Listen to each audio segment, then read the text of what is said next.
Hello दोस्तों, तो आज हम लोग पढ़ने वाले हैं रिफ्लेक्शन ऑफ लाइट का पार्ट 4 वीडियो लेकर आए।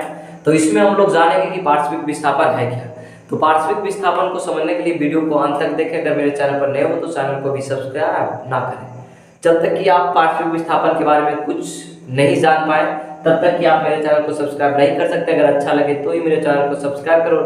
अपने भाई के लिए एक प्यारा सा कॉमेंट में जरूर बताएं। तो आज हम लोग पढ़ने वाले हैं कि पार्श्विक विस्थापन क्या है या प्रकाश का अपवर्तन का पार्ट 4 वीडियो है। इससे पहले हम लोग 3 वीडियो में पढ़ चुके थे कि प्रकाश का अपवर्तन क्या है और प्रकाश का अपवर्तन का जो महत्व है हमारे दैनिक जीवन में क्या है, इन सभी चीज़ों के बारे में हम लोग सीख चुके थे। इससे पहले वीडियो में हम लोग पढ़े थे कि अपवर्तनांक क्या है, किसी माध्यम में जैसे कि हमको प्रकाश की चाल निकालना है, तो वो सभी चीज़ों के बारे में हम लोग सीख चुके थे। तो अगर जो भी इन तीनों वीडियो को नहीं देखे हम उसका लिंक डिस्क्रिप्शन में डाल दिए हैं, तो जाकर कृपया देख लें। तो अब चलते हैं बिना देर गंवाते हुए पार्श्विक विस्थापन की ओर की। पार्श्विक विस्थापन क्या है, वीडियो को अंत तक देखना बिल्कुल भी ना भूलें। वीडियो अच्छा लगे तो ही मेरे चैनल को सब्सक्राइब करो और वीडियो को ज़्यादा से ज़्यादा शेयर करते हैं। तो चलिए चलते हैं बिना समय गंवाते हुए वीडियो की ओर। सबसे पहले एक बात पर हम लोग को ध्यान देना है कि जब कभी भी हम लोग देखते थे कि एक माध्यम से दूसरे माध्यम में जब प्रकाश जाती है तो वह या तो विलंब से दूर भागती थी या तो विलंब की ओर भागती थी। वह किस कंडीशन में होता था कि जब कोई किरण मतलब कि तिरछे पड़ती थी, मतलब कि तिरछा पड़ती थी। जैसे एक माध्यम होता था और इस पर किरण या तो इधर से पड़ जाती थी, मतलब लेकिन लंबवत नहीं पड़ता था। तो जब इस तरह से पड़ता था तो या तो यह विलंब से दूर भागता था या तो विलंब के नजदीक भागता था, इस तरह से भाग सकता था। तो जब विरल से सघन में जाता था तो विलंब की ओर मुड़ता था और जब सघन से विरल में जाता था तो विलंब से दूर मुड़ता था। तो यह जो कंडीशन है या जो रूल है ये कैसे पालन हो रहा था कि जब मतलब कि तिरछा पड़ रहा था तब। लेकिन हम लोग याद रखेंगे कि प्रकाश का परावर्तन में पढ़े थे कि जब कोई दर्पण पर अगर कोई किरण लंबवत पड़ती है तो ठीक उसी पथ पर लौट जाती है, अपवर्तन होती है और ठीक उसी पथ पर लौट जाती है। इस गुण का मतलब कि इसमें भी वैल्यू है।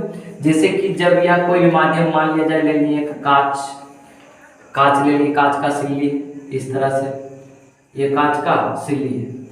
कांच का सिल्ली क्या है, कांच लिख दिया, ऊपर हवा है और नीचे भी हवा है। तो इस पर अगर इस तरह से तिरछा किरण पड़ती है तो तिरछा किरण पड़ने के बाद ये तो पहले ये हवा जो हो गया क्या हो गया, विरल माध्यम। कौन सा माध्यम, विरल माध्यम। और ये क्या हो गया, सघन माध्यम। कांच जो है क्या है, सघन माध्यम और फिर ये विरल माध्यम। तो विरल माध्यम से सघन माध्यम में जा रहा है, मतलब गरीब से अमीर। तो गरीब से अमीर जा रहा है तो ये मुड़ के चलेगा, मतलब यहाँ पर मान लिया जाए तो ये मुड़ के चलेगा, इधर ऐसे आएगा और विलंब की ओर मुड़ जाएगा। और ये हो गया फिर सघन, सघन से किधर निकलेगा, विरल, तो यह अविलंब से दूर मुड़ जाएगा, अविलंब से दूर मुड़ जाएगा, इस तरह से हो जाएगा। ठीक है, तो यहाँ देख रहे हैं कि जब तिरछा किरण पड़ रहा है तो अपवर्तित हो रहा है और अपवर्तित इसमें कितना बार हो रहा है, अपवर्तन कितना हो रहा है, 2 बार हो रहा है। कितना बार, 2 बार। लेकिन हम इस चीज को नहीं कहना चाह रहे हैं, इसी के हिसाब से हम लोग पार्श्विक विस्थापन के बारे में जानेंगे। तो सबसे पहले एक पॉइंट और है, उसको क्लियर करते हैं। क्लियर क्या है कि जैसे कि अगर कोई ये कांच की सिल्ली है और इस पर जब कोई भी किरण लंबवत पड़ता है या इस पर कोई किरण लंबवत पड़ता है तो बिना अपवर्तन के होते हुए या सीधे निकल जाती, मतलब अपवर्तन होती पर विचलित नहीं होती। कहने का मतलब ये कांच है, ऊपर हवा है और नीचे भी हवा है। तो ये जब इस पर लंबवत पड़ेगी तो यह सीधा इधर से इधर निकल जाएगी, मतलब कोई भी दिशा में विचलित नहीं होगी। इसी तरह से प्रकाश के परावर्तन में भी था कि जब दर्पण पर लंबवत कोई किरण पड़ती थी तो उसमें भी ठीक उसी पथ पर लौट जाते थे, मतलब किसी और दिशा में नहीं जाता था। तो जब लंबवत पड़ता है तो ठीक बिना अपवर्तन, मतलब अपवर्तन होते हुए बिना विचलित हुए सीधे निकल जाती है और परावर्तन होता है तो परावर्तन के समय ठीक उसी पथ पर लौट जाती थी, लेकिन ठीक वैसे ही सीधे निकल जाती है। तो ये पॉइंट को जैसे कि आप पूछ देगा कि जब कभी भी कांच मतलब कि एक माध्यम से दूसरे माध्यम में प्रकाश की किरण प्रवेश कर रही और जो पहला माध्यम है उस पर या तो लंबवत किरण पड़ रही तो वह जो किरण होगा वह किधर विचलित करेगी, या तो विलंब की ओर या तो विलंब से दूर मुड़ेगी। तो सीधा आंसर क्या होगा कि वो कहीं भी विचलित नहीं होगा, वह सीधे निकल जाएगी। तो जब कभी भी कोई एक माध्यम से दूसरे माध्यम में प्रकाश की किरण प्रवेश करती है और ठीक वह लंबवत पड़ती है तो वह बिना विचलित हुए ही सीधे निकल जाएगी। अब देखते हैं कि पार्श्विक विस्थापन क्या है। पार्श्विक विस्थापन के बारे में जानेंगे, पार्श्विक विस्थापन है क्या और पार्श्विक विस्थापन हम किसे कहते हैं। तो इसी तरह से हम समझेंगे, जैसे कि एक कांच की सिल्ली और कांच को सिल्ली को ही लेंगे और उसके बाद देखते हैं।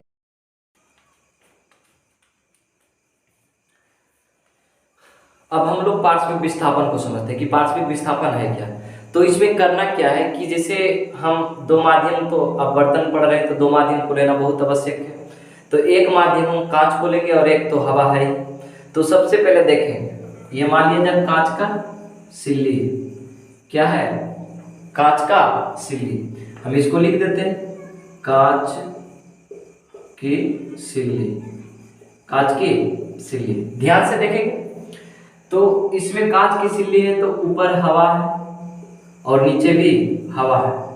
तो हवा ऊपर भी विरल माध्यम और नीचे भी सघन माध्यम।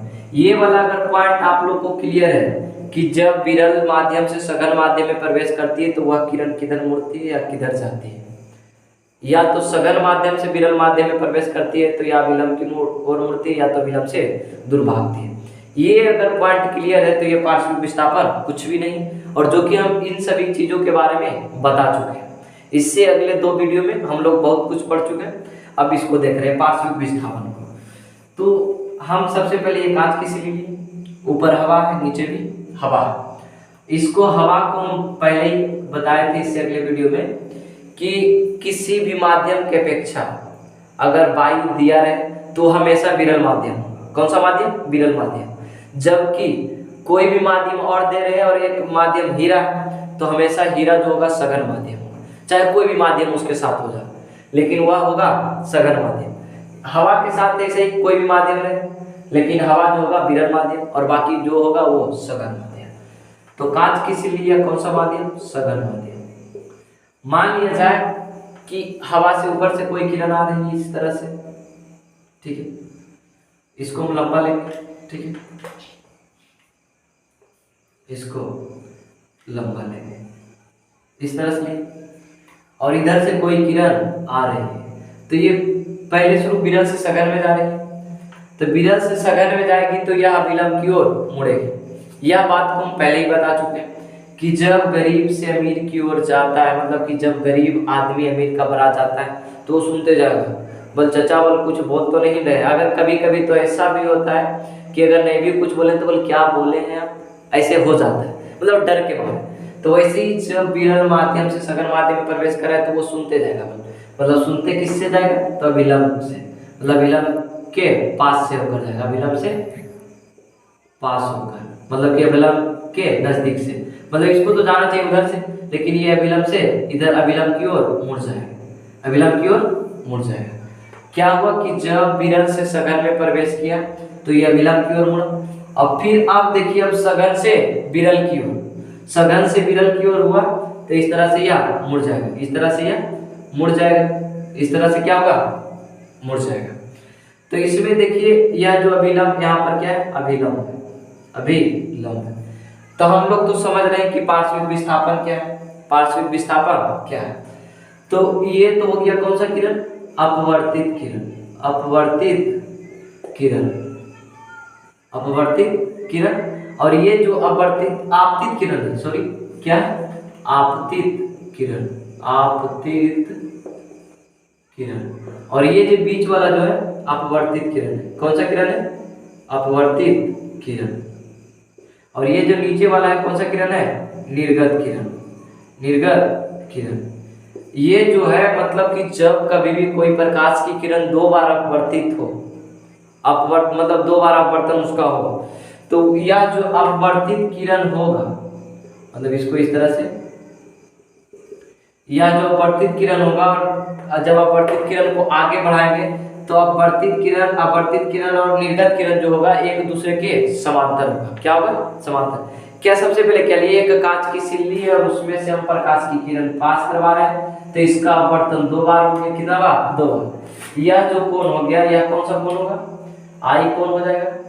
I1 लिख दिए, I1 उसके लिए या तो आई लिख दिए, और इसमें ये हो गया I2 डैश, आई डैश, और इसमें ये हो गया आर आर, और उसके बाद ये आर डैश, मतलब कि ये 2 बार हुआ। तो जब किरण, कोई भी किरण का 2 बार अपवर्तन होता है तो वह निर्गत किरण में बदल जाती है वह किरण जो है, और इसी माध्यम से हम जो अपवर्तित किरण है उसको आगे बढ़ाएं तो यह निर्गत किरण के समांतर हो गया। क्या हो गया? निर्गत किरण के समांतर। और ये जो हो गया कौन सा किरण आ गया? अपवर्तित किरण, अपवर्तित किरण। तो पार्श्विक विस्थापन है क्या?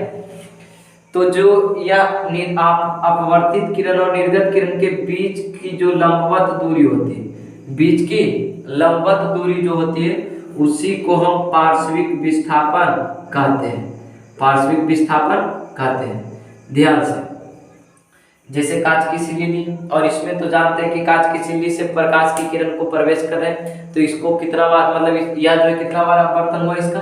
तो 2 बार। तो दूसरा बार वाला जो किरण है वो निर्गत किरण का निर्माण हो गया, और वही हम अपवर्तित किरण को आगे बढ़ाते हैं तो ठीक यह निर्गत किरण के समांतर होता है। क्या होता है? निर्गत किरण के समांतर होता है।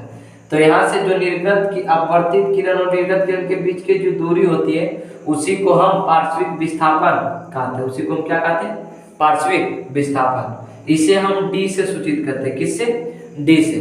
तो पार्श्विक विस्थापन का डिफिनेशन लिखने बोले तो हम किस तरह से लिख सकते हैं? लिखेंगे इसे पार्श्विक विस्थापन, पार्श्विक विस्थापन, पार्श्विक विस्थापन, इसको इस तरह से लिखते हैं। पार्श्विक विस्थापन कहने का मतलब कि निर्गत किरण और अपवर्तित किरण के बीच लंबवत दूरी को, निर्गत किरण और अपवर्तित किरण, अपवर्तित किरण के बीच की लंबवत दूरी को पार्श्विक विस्थापन कहते हैं। ध्यान से, ये पार्श्विक विस्थापन कुछ नहीं है कि अपवर्तित किरण और निर्गत किरण के बीच की दूरी को हम पार्श्विक विस्थापन कहते हैं। इसे किस चीज से सूचित करते हैं? तो डी से। अब बात रही कि यह जो पार्श्विक विस्थापन है हमेशा बराबर होगा? तो नहीं, या जो निर्गत किरण और अपवर्तित किरण तो हमेशा समांतर होगी, लेकिन यह जो पार्श्विक विस्थापन डी का जो वैल्यू है वह बराबर नहीं होगा। यह किस पर निर्भर करेगा? तो यह जो कांच की सिल्ली है, क्या है? कांच की सिल्ली, कांच की सिल्ली पर यह जो पार्श्विक विस्थापन है कांच की सिल्ली की चौड़ाई पर निर्भर होगी। अगर पूछे कि पार्श्विक विस्थापन किस चीज पर निर्भर होती है तो कांच, जो भी माध्यमानी की कांच की सिल्ली है उसकी चौड़ाई पर निर्भर होती है। अगर चौड़ाई ज्यादा होगी तो पार्श्विक विस्थापन भी ज्यादा होगी, अगर कम होगी चौड़ाई तो कम होगी पार्श्विक विस्थापन। तो यानी कि यह जो है पार्श्विक विस्थापन निर्गत किरण और अपवर्तित किरण के बीच के लंबवत दूरी को ही पार्श्विक विस्थापन कहते हैं, और यह जो किरण है वो हमेशा एक दूसरे के समांतर ही होता है, चाहे जिस तरह से भी अपवर्तन हो हमेशा यह दोनों किरण आपस में समांतर होता है। तो ये था पार्श्विक विस्थापन। पार्श्विक विस्थापन जो है कि निर्गत किरण और अपवर्तित किरण के बीच की लंबवत दूरी को ही हम पार्श्विक विस्थापन कहते हैं, और इसे हम डी से सूचित करते हैं। इसका जो मतलब कि यह जो निर्भर है वह कांच की सिल्ली पर होता है और कांच की सिल्ली की चौड़ाई पर निर्भर होता है। तो आशा करता हूँ कि यह जो पार्श्विक विस्थापन जो है वो आपको बेहद ही अच्छे तरीके से समझ में आया होगा। तो इसी तरह वीडियो पे लगातार बने रहें और वीडियो को हमेशा अंत तक देखें, और वीडियो को अंत तक देखें। अगर अच्छा लगता है तो ही मेरे चैनल को सब्सक्राइब करें और अपने दोस्तों के पास भी शेयर करें। तो अब अगले वीडियो का इंतजार करें, अगले सीरीज के लिए इंतजार करें। तब तक के लिए टेक केयर, धन्यवाद।